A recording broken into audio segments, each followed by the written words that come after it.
Hello, everyone. My name is Valentino Casillas, Tino for short.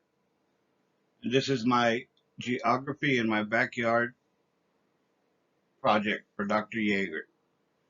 My project takes place at Salado Creek at Phil Hardberger Park. It's got multiple entrances, but I use the entrance on Blanco Road.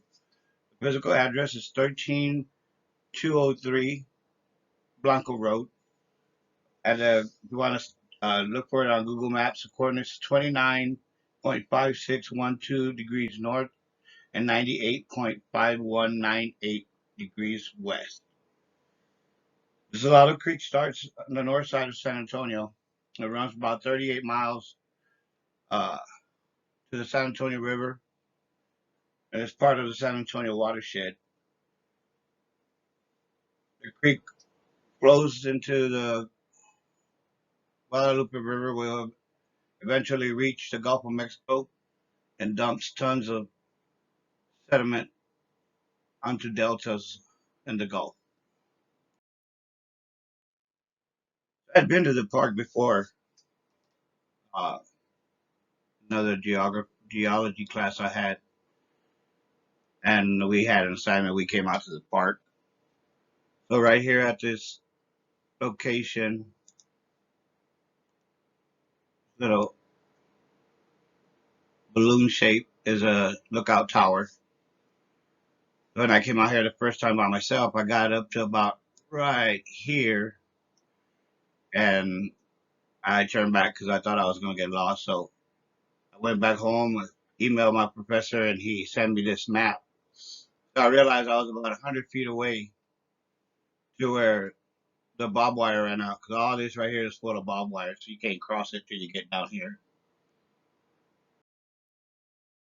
Down here, we'll see signs of denudation, and we'll witness a couple of fluvial processes.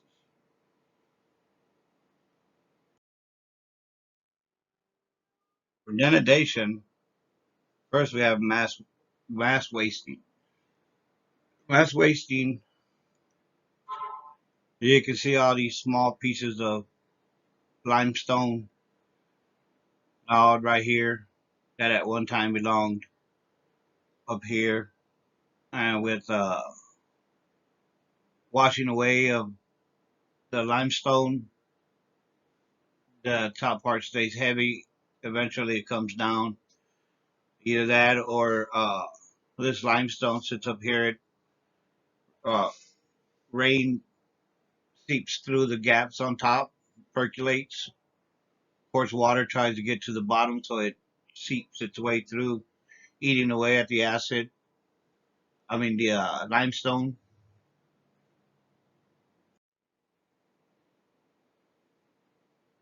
You can also see these big gaps right here where water will seep in, eventually eating away at the inside of the rock, making it weak, causing it to fall. Here we have more signs of mass wasting. See how this piece just looked like it just dropped right there from the original piece on top. Here we have a couple pieces. This one definitely older than the one on the right, the wider one.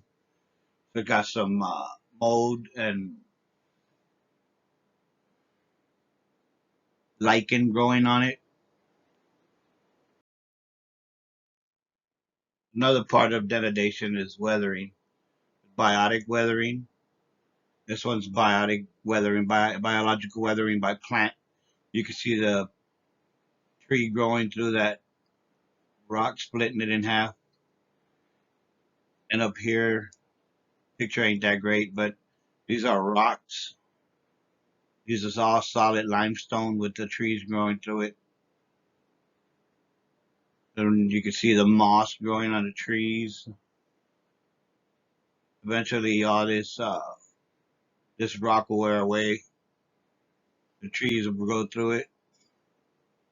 The lichen will flake away at the rock.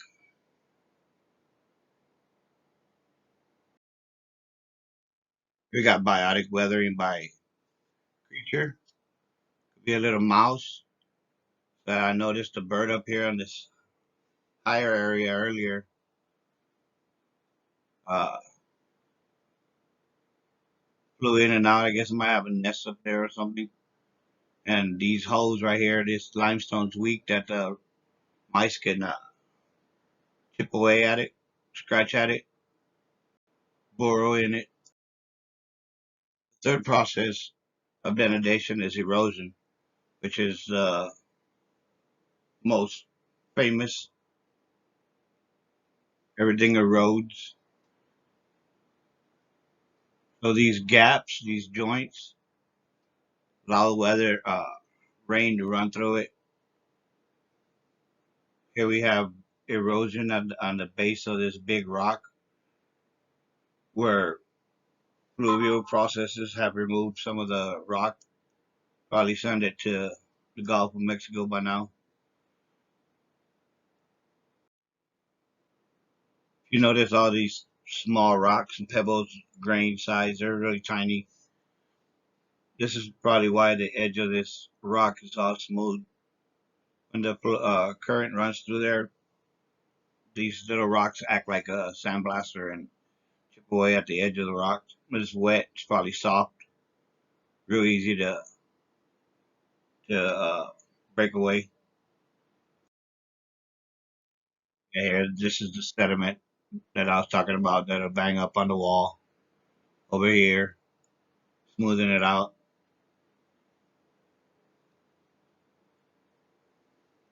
Yeah, you got small sized rocks, pebbles, pea sized gravel, cobblestones, and even bounce boulders around, depending on the range of the current. We also came across some no joking around erosion. I say this tree was probably about 30 feet tall, but it didn't stand a chance once that erosion started getting the trunk started getting eroded, fell right over. Here we got some more joints in the rock. A couple more up here, right here. It reminds me of the wise man once said about weathering.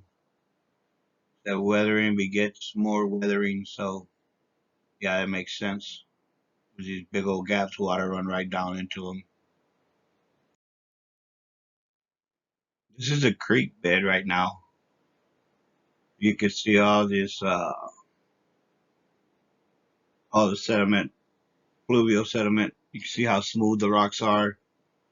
They probably tumbled around a little bit. Probably end up like that gravel in the last video, the last slide. By the time it gets to Mexico, this bed is a ephemeral stream which only accumulates water when it rains.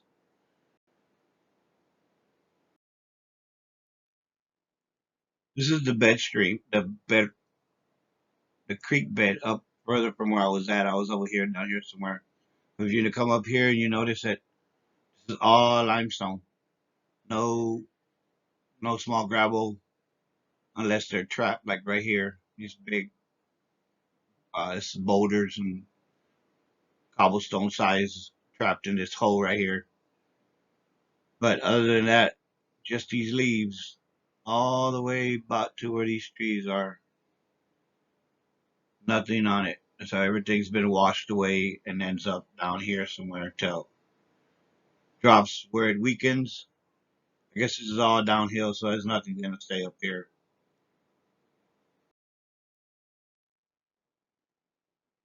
Above this grate, about 100 feet this way is where that tower is at. That lookout uh, thing that we're looking at. You can look off into the bottom of the creek.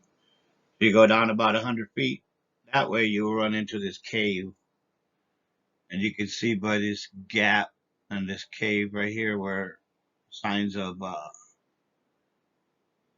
the rain seeps through the top into these holes.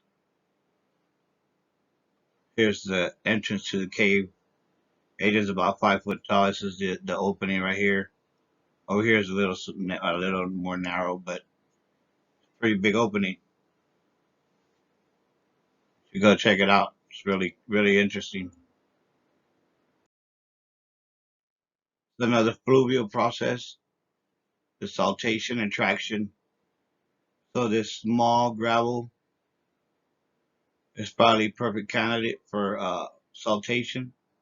Might even be float. Might even float a little bit. And this boulder, depending on the current, it will be pushed along the bottom, which is traction.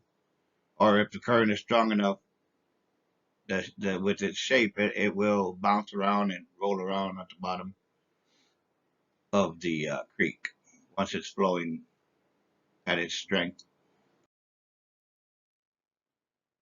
Here they had this put this slide in here for Professor Yeager. He likes the word interfluve. Here we have interfluve way up here on the top, where the water runs off or infiltrates when it rains. And here in the valley, the water will accumulate and haul all these rocks and sands and gravel down with it as it's flowing.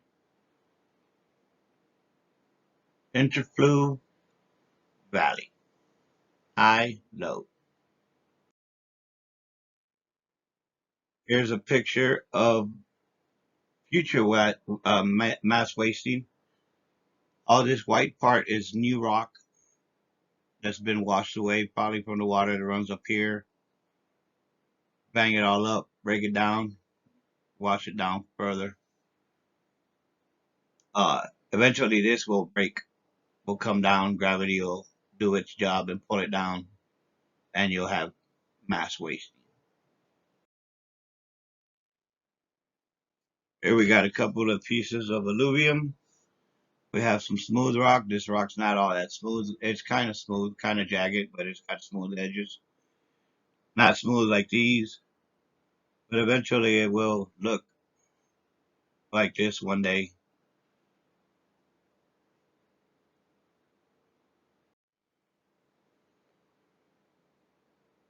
That's my video.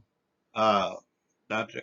Dr. Yeager, I apologize if it's not up to par, but this is definitely not a learning curve for me, but a whole chapter actually. Thank you. Bye.